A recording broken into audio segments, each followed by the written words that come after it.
నిన్న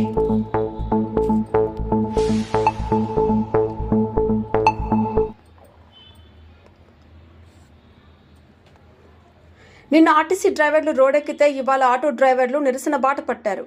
MG market చౌరస్తాలో ఉద్రిక్తత పరిస్థితులు నెలకొన్నాయి. ఆటో మీటర్ ఛార్జీలు పెంచాలని జిల్లా ఆటోలకు నగరంలో అనుమతి ఇవ్వొద్దని డిమాండ్ చేస్తూ డ్రైవర్లు పెద్ద ఎత్తున ధర్నాకు దిగారు. ఈ నిరసనలో ఉద్వేగభరిత ఘటన చోటు చేసుకుంది.